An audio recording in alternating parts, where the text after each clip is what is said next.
Hello there, welcome to Lejonthal. Now, first things first, apologies to my German viewers. This video is shot entirely in English. Reason being, I wanted to give the English-speaking crowd an overview, if you like, of my layout. So, very sorry about that. I suspect this will be a one-off, but we'll see. Basics first.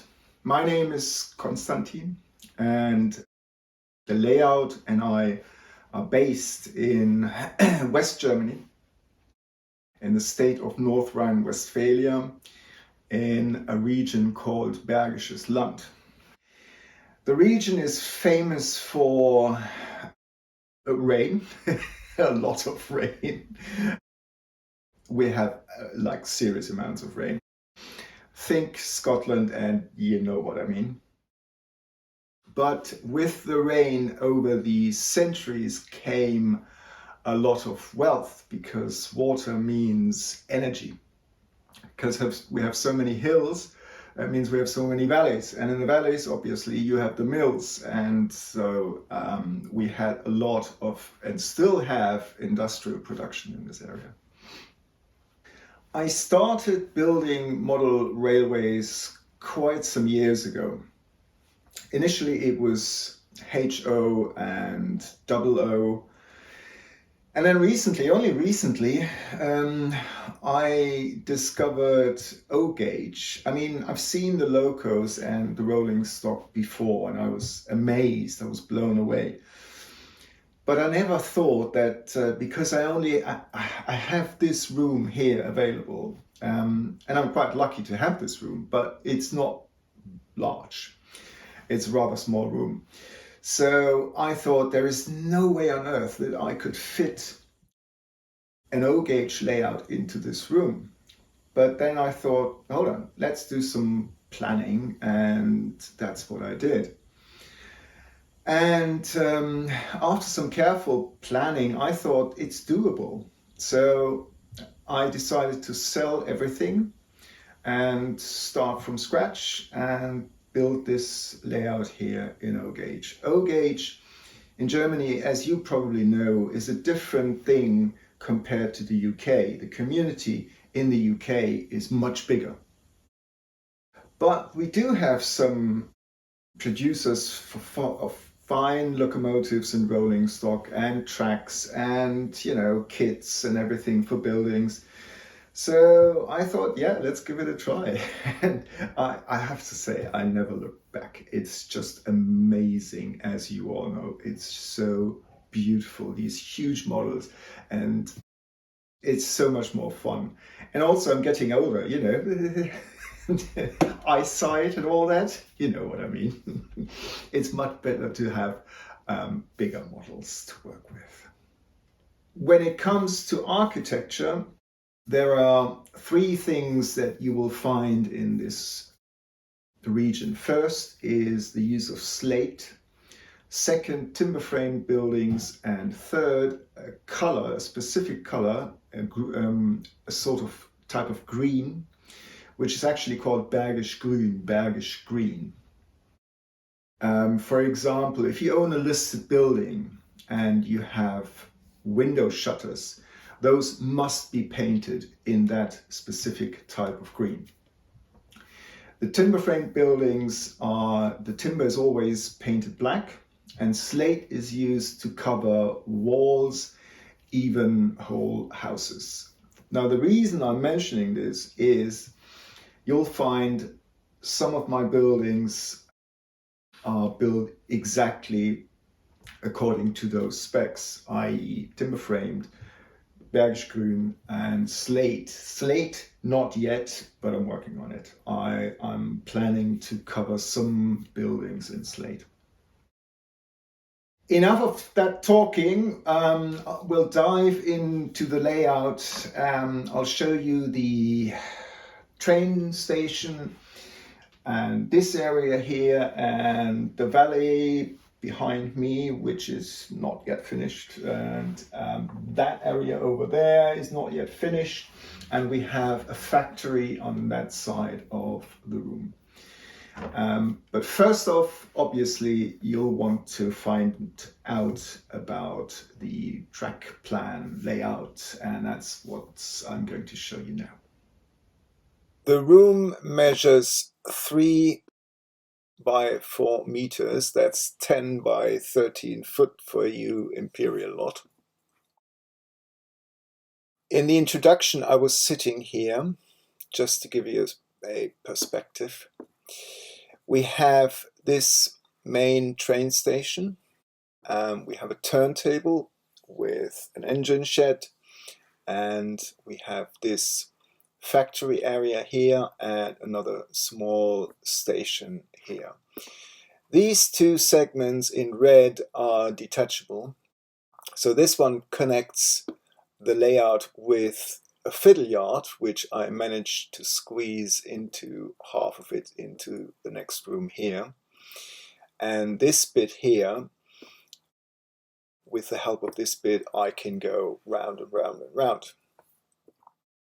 So the idea was, first off, it's all on one level, obviously, because for 2 levels, this room is just not big enough.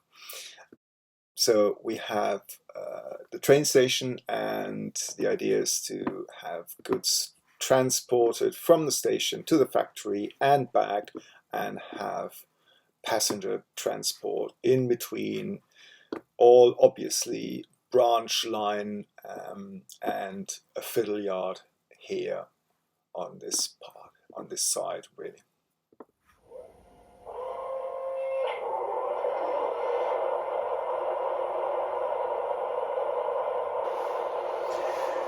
Right then, we have the main train station with a total of 2 platforms, one being here and the other one being over there.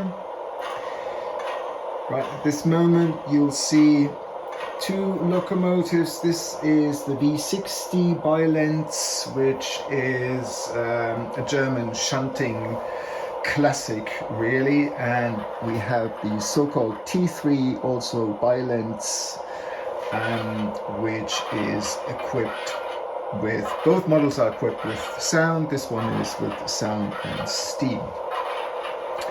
Now, as I mentioned before, seen here, you see here the timber frame buildings, and the windows are actually painted in Bergish green. Same with this door here.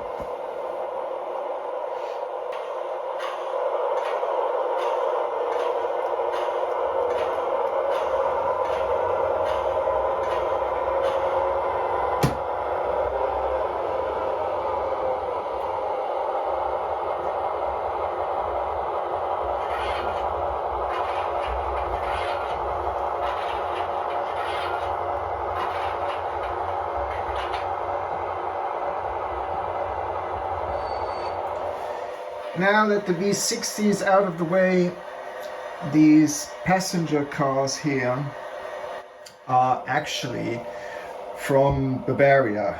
Well, not the models. The models are again from Lenz, which is, they are based in Gießen, but they are Bavarian passenger cars. Now, Bavaria is far from where I live, and these models don't really fit, but along with the T3, it forms just a wonderful train, and I thought I'd like to have them. They're just beautiful. They're small, and my layout is small. This is just a perfect train for this layout.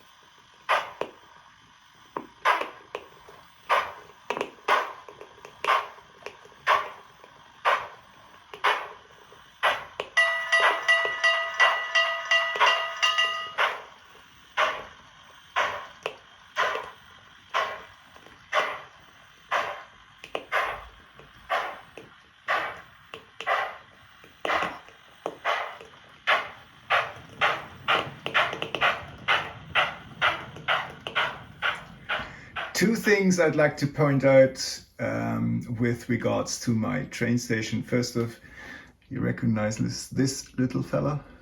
Yes, of course, Mr. Eisenbart Kingdom Brunel. I couldn't resist.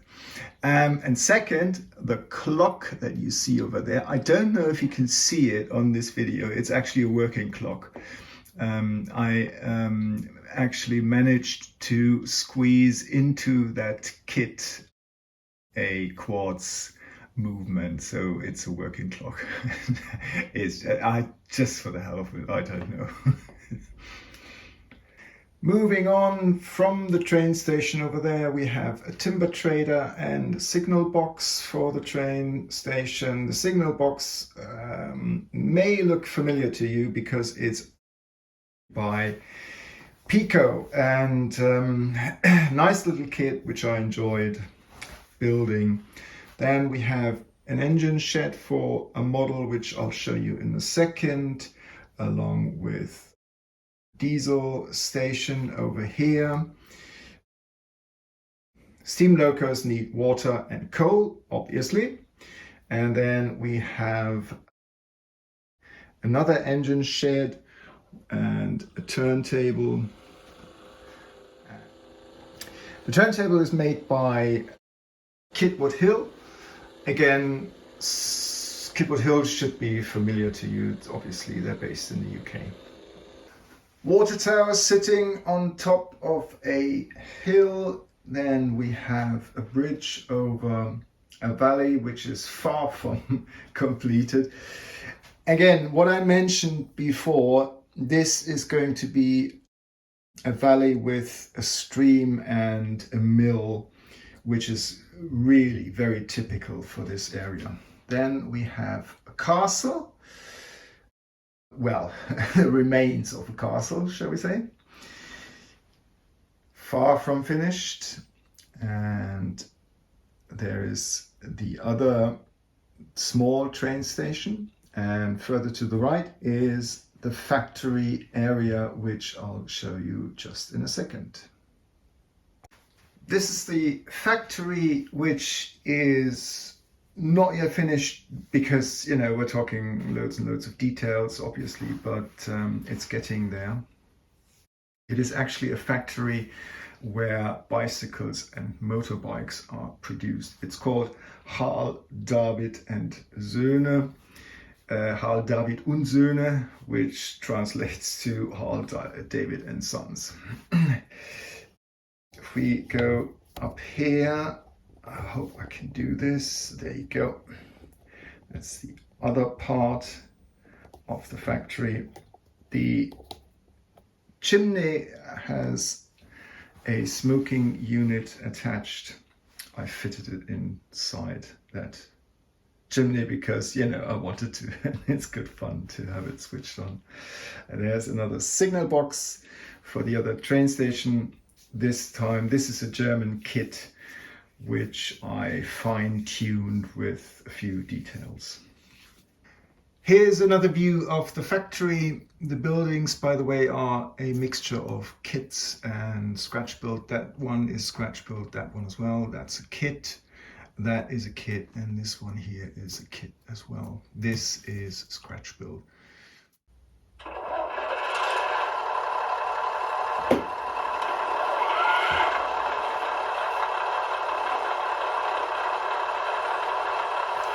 Now, this model here, I better switch off the engine, shouldn't I absolutely love. It's called Schienenbus in German, which means track bus, really, in English. Well, you know them as rail buses. Those kind of buses, rail buses, were built in the 1950s.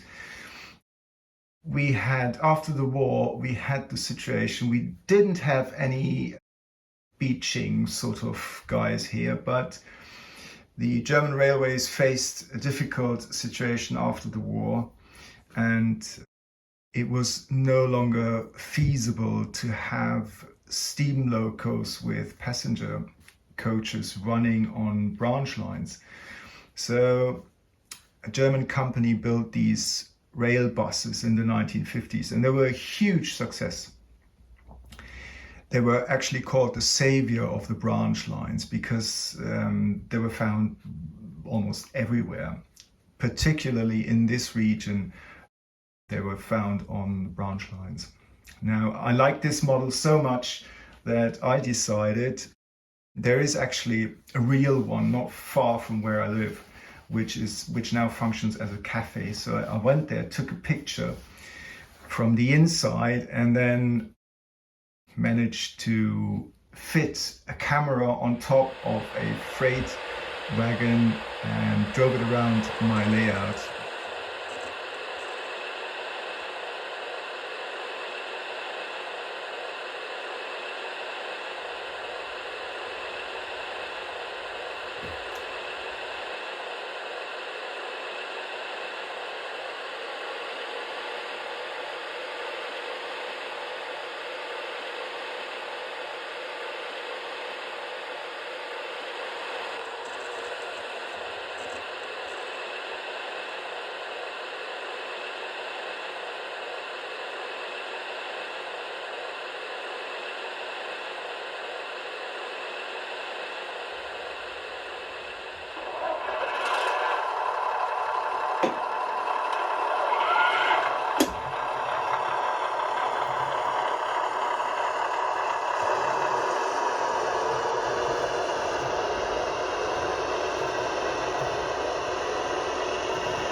Lighting is very important to me and always has been for any layout.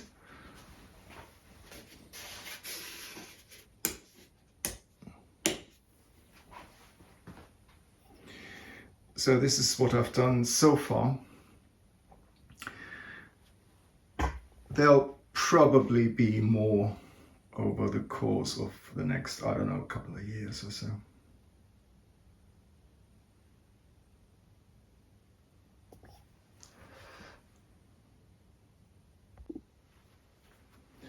Same over here.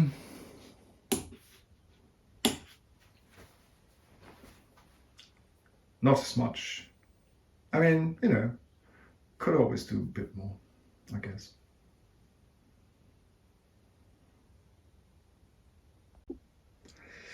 Finally, this is the fiddle yard. Turn to the right, you see my work table, which is, hold on, you can't see that. No, that's no good. That's no good, is it? No, it isn't. So there we are. That's better. This is the connection to the fiddle yards. The tracks are underneath this tabletop, which I can pull up.